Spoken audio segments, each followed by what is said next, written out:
Happy Friday, my third and fourth graders. Today I want to talk to you a little bit about point of view. Now, my fourth graders have done a little bit of this before we left for our long break here, but I wanted to kind of introduce this to my third graders and review this for my fourth graders. Point of view is when we tell a story from a certain vantage point, and there are different kinds of point of view. Sometimes you can tell a story from the perspective of one of the characters, or perhaps it is from a narrator's point of view, somebody who's kind of looking at the situation from the outside. So I kind of wanted to talk to you guys a little bit about point of view that you might see in some stories. Now, we can tell what point of view there is because there are actually three different kinds. We're only going to concentrate on two of those kinds, the first person and the third person point of view. When you guys get into fifth and sixth grade, you guys can do the second point of view. But for right now, we're just going to do the first and the third. First person point of view is when a story is told from the vantage point of one of the characters. And you will see words like I and we and me and us and them, stuff like that, our. You'll see words like that. So first person point of view might be a story that is told maybe like how you'd write a diary.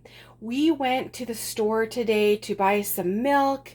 My mom and I had to wait outside of Walmart in order to get in. There were big long lines and so forth. So you would tell a story with using like the person from the story. Now, a third person point of view is actually when the story is told almost like from the perspective of somebody looking in from the outside. Sometimes we even hear it being called kind of like the God syndrome, where the deity God is looking down and telling the story about what he's seeing. And so we would see words like she, he, they, them. Those would be the words that we would see in third person point of view. So if I was to tell the story about my mom and I going to get milk today, I would say her mom and Mrs. Mahan and her mom went to the store to go get milk. They had to wait outside of Walmart in order to get in. They got very frustrated and ended up going to Smith's instead. So I use those type of words. I'm actually talking about the story that happens from a different perspective. So your assignment today is to actually read a story and then pick a character in the story to write the story from, a point of view. So I'm going to kind of give you an example of how that's going to work, a kind of a fun example. This is my little friend. You may recognize my little friend as a chocolate bunny. Now, what's going to happen to this chocolate bunny in a little while is he's going to be eaten. The poor little chocolate bunny is going to be eaten. I love chocolate bunnies. I'll be sharing this chocolate bunny with one of my daughters. So if I was going to tell the story of how this little chocolate bunny is going to meet his end, I would say, in a few minutes, I'm going to be sharing this little chocolate bunny with my daughter, Alyssa. Alyssa's going to get the head and ears, and I'm going to get the tail and feet. We're going to break him up, and we're going to devour him and eat him. He's going to be so yummy and melty. Chocolate bunnies are the very best. Okay, so that's the story about what's going to happen to this chocolate bunny in a few minutes. Now, if I wanted to tell the story from the chocolate bunny's perspective, you could say something like, oh my gosh, there's a big human being looking at me with hunger in her eyes. I know what she's going to do. She's going to share me with her cute daughter, Alyssa, and they're going to eat me up, and I don't want to be eaten up. I want to just be able to live and be free and be happy outside of my box.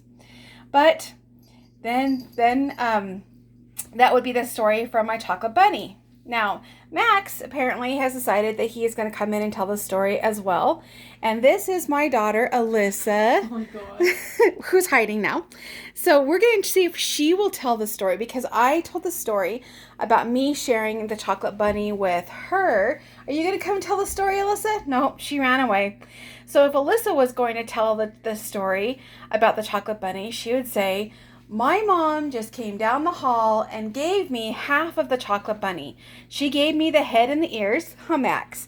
She gave me the head and the ears, and she ate the tail and the feet. And then Max sat there and purred and drove us all crazy because all he wanted to do was be petted. So Alyssa would tell it from her side of the story. So every time you read a story, there are different perspectives that you can think about as you read a story. So that is the story of our little chocolate bunny. Just to put your mind at ease, I will not be eating the chocolate bunny today.